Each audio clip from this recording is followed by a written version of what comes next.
Welcome to Democracy Now!, democracynow.org, the Quarantine Report. I'm Amy Goodman. A British judge has blocked the extradition of WikiLeaks founder Julian Assange to the United States, where he could have faced up to 175 years in prison. In an extraordinary decision, Judge Vanessa Baraitser said Assange would not be safe in U.S. prisons due to the state of his mental health and the increased risk of suicide. Judge Baraitser said, quote, "I find the mental condition of Mr. Assange is such that it would be oppressive to extradite him to the United States of America." Supporters of Assange celebrated outside the London courthouse. Do celebrate that the American prison system is so bad that even this judge wouldn't send Julian Assange into it. Yes. In 2019, Julian Assange was indicted in the United States on 17 counts of violating the Espionage Act related to the publication of classified documents exposing U.S. war crimes in Iraq, Afghanistan, and elsewhere. We'll have more on the story after headlines. President Trump repeatedly pressured Georgia's Republican Secretary of State Brad Raffensperger to change the results of the presidential election in Georgia during an hour-long phone call Saturday. And the Washington Post published audio of the stunning conversation in which Trump suggested Raffensperger announce officials recalculated votes. Raffensperger responded to Trump, quote, "The data you have is wrong." This is an excerpt of that phone call. I just want to find 11,780 votes, which is one more than we have, because we won the state. This is a faulty election result. And honestly, this should go very fast. You should meet tomorrow because you have a big election coming up.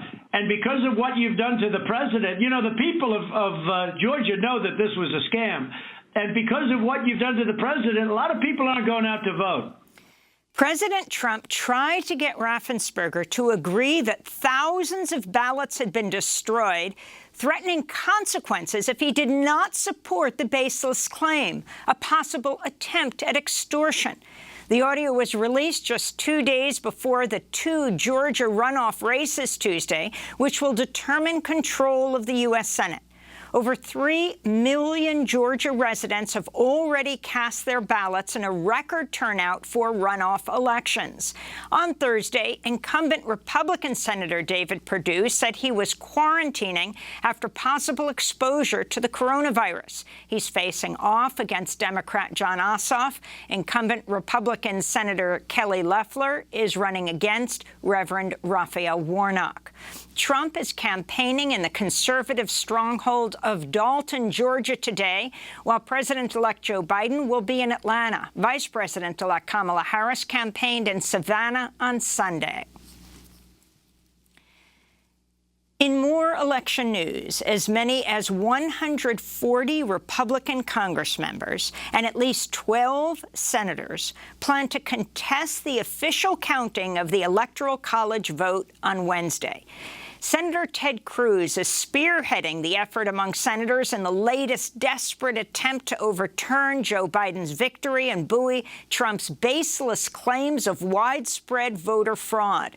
Congress will still have a majority of lawmakers to certify Joe Biden's win.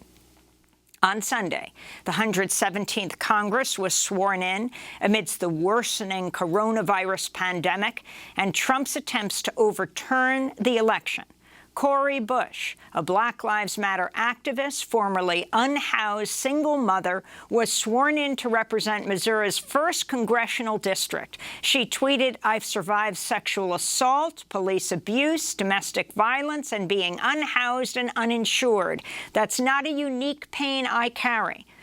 It's one that so many of us live with each day. Today, I take my seat in Congress to fight for a world where nobody has to endure that pain," she said. Nancy Pelosi was reelected as House Speaker by a narrow margin, with Democrats holding the slimmest majority in 20 years with 222 seats to Republicans 211, with 2 seats undecided. In its last major act, the 116th Congress voted on New Year's Day to override President Trump's veto of the $740 billion military budget bill.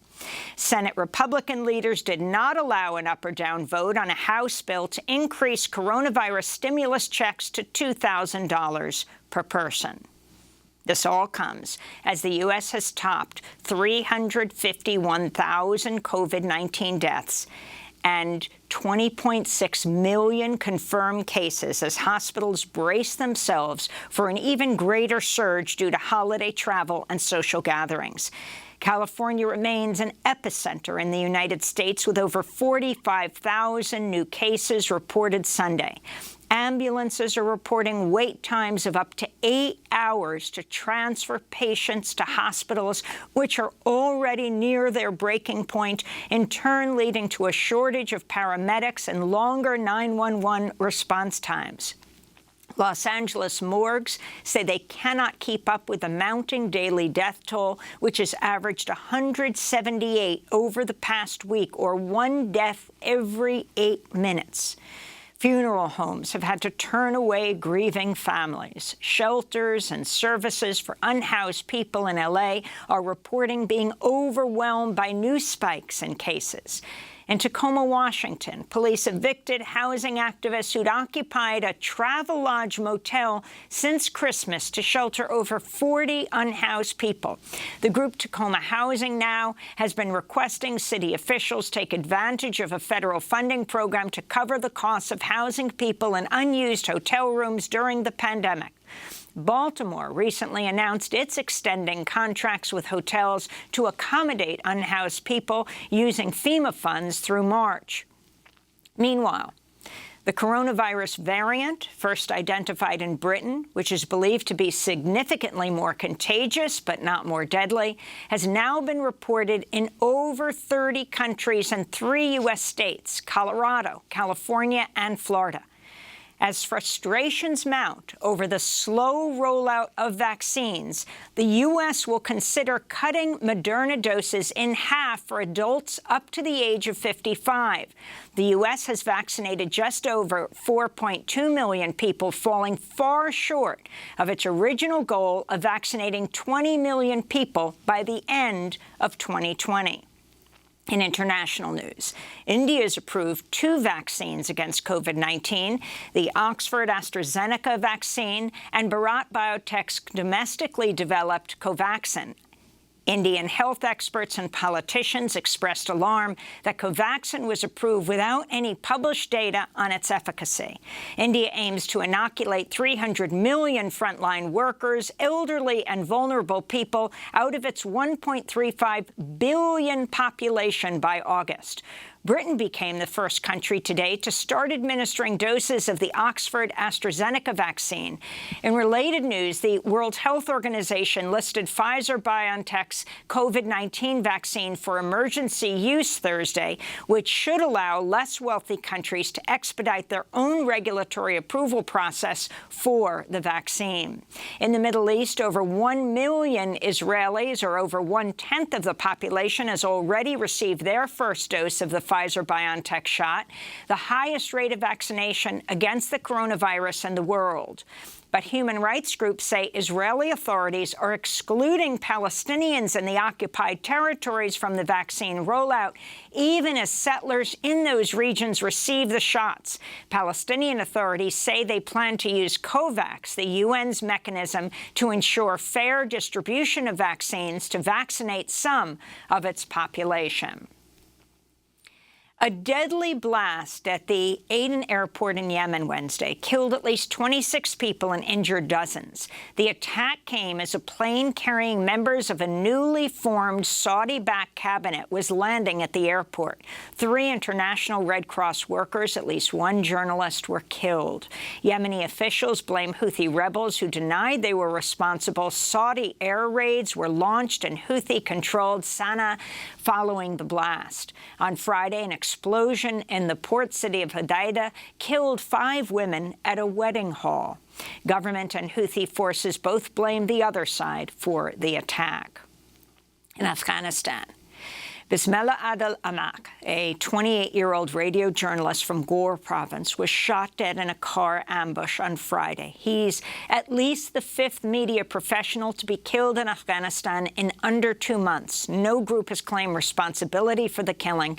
In a separate attack, civil society activist Abdi Jahid was also reported killed. Intra-Afghan peace talks are set to resume this week in Doha amidst an ongoing surge in violence.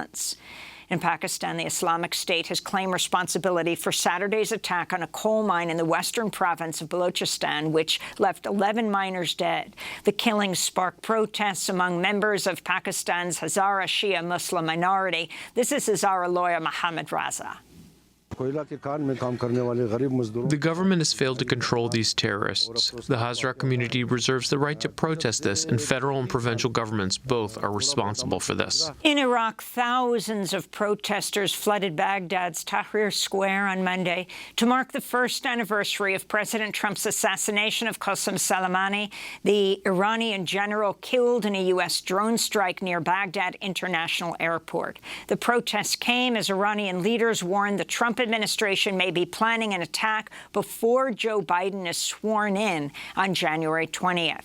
The U.S. has flown B-52 bombers over the Persian Gulf at least 3 times over the past month, and over the weekend, the Pentagon reversed plans to withdraw the USS Nimitz aircraft carrier from the region.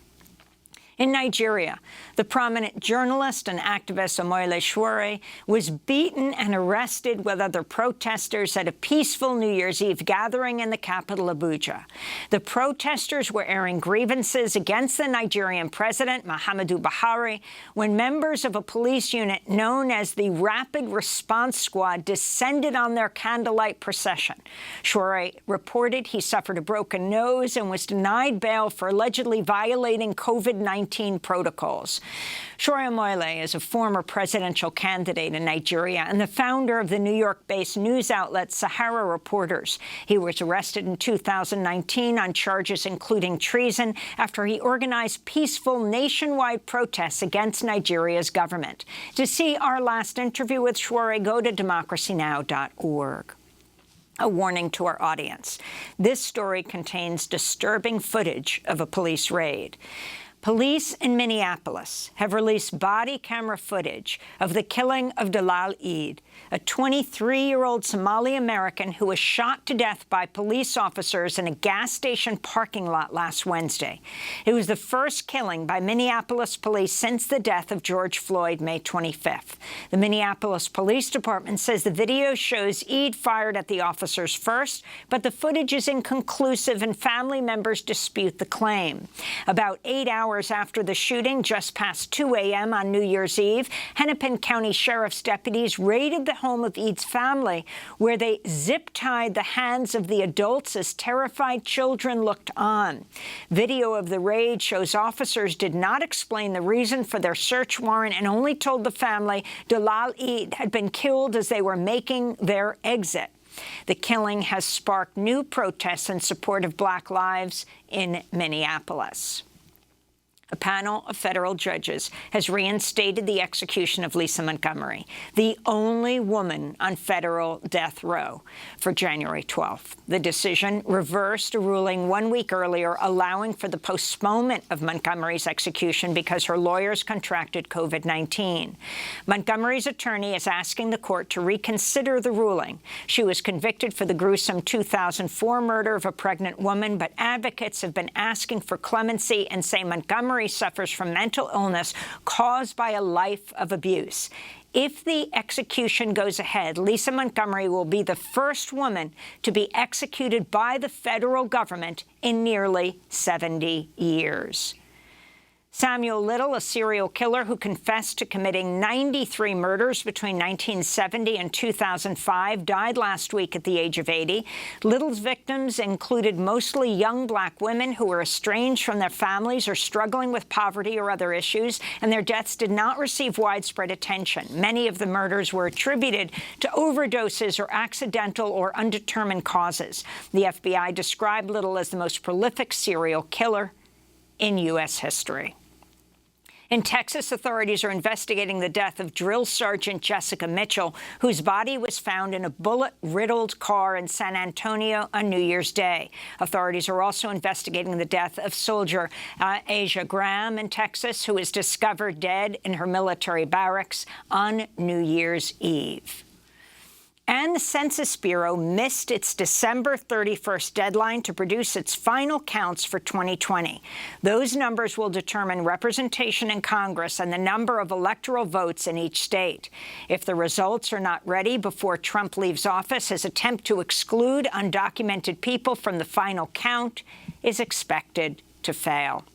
And those are some of the headlines. This is Democracy Now!, democracynow.org, The Quarantine Report.